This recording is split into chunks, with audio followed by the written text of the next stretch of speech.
जिस सोच के साथ शराबबंदी कानून को लाया गया की जरूरत थी, उस वक्त ये राजनीति कर रहे। जानकारी मिलती है जहरीली शराब बनाए जाने की। गाहे क्या हम लोग पूर्णतः वहां तक पहुंचे हैं? मुझे नहीं लगता कि हम लोग अब तो कहां तक नहीं हुए, तो क्यों नहीं हुए। सीमावर्ती इलाकों से कैसे शराब को आयात करके तो ईमानदारी से कबूल करनी होगी।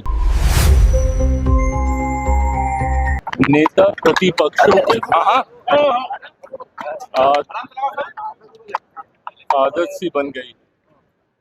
भले वो लोकसभा में नेता प्रतिपक्ष हों, भले वो बिहार विधानसभा के नेता प्रतिपक्ष हों, जब सही मायनों में छात्रों को इनकी जरूरत थी, उस वक्त ये राजनीति कर रहे। और अब मार्च निकालकर जब अधिकांश जगहों पे उनकी बातों को सुना जा रहा है, उस पे अमल किया जा रहा है, उसके बाद अब अपनी राजनीतिक रोटी सेकने का कतई कोई मतलब नहीं। एक बात तय है कि छात्र अपने में आज की तारीख में सक्षम है, युवा पीढ़ी अपने में सक्षम है अपने हितों को, अपनी बातों को सरकार तक पहुंचाने के लिए। ऐसे में अब जब ये राजनीतिक रोटियां सेकने का कार्य कर रहे, कतई उचित नहीं। अच्छा, बिहार में शराबबंदी को लेकर एक रिपोर्ट किया गया जिसमें कहा जा रहा है कि शराबबंदी से बिहार में घटना है, महिलाओं के साथ ऐसे अत्याचार हो रहा था, लोग भी कर रहे हैं कि अब लीगल नोटिस भेजेंगे जो शराबबंदी के खिलाफ है।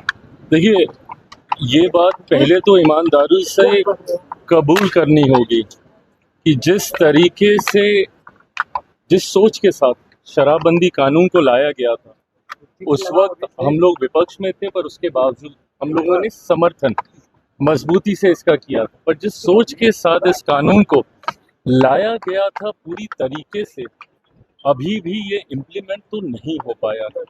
गाहे बगाहे ये जानकारी मिलती है जहरीली शराब बनाए जाने की। गाहे बगाहे ये जानकारी मिलती है कि सीमावर्ती इलाकों से कैसे शराब को आयात करके हमारे राज्य में लाया जा रहा है।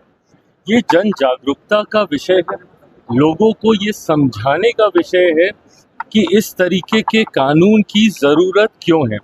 क्या हम लोग पूर्णतः वहाँ तक पहुँचे हैं? मुझे नहीं लगता कि हम लोग अपनी उस सोच में अभी तक कामयाब हो पाए हैं।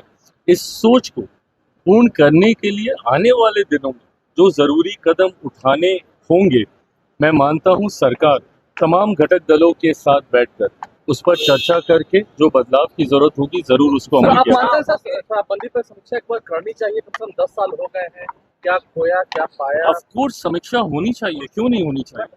आपको इतना तो पता चलना ही चाहिए कि आपने जिस सोच के साथ इस कानून को बनाया, क्या आप उस सोच को पूरा कर पाए।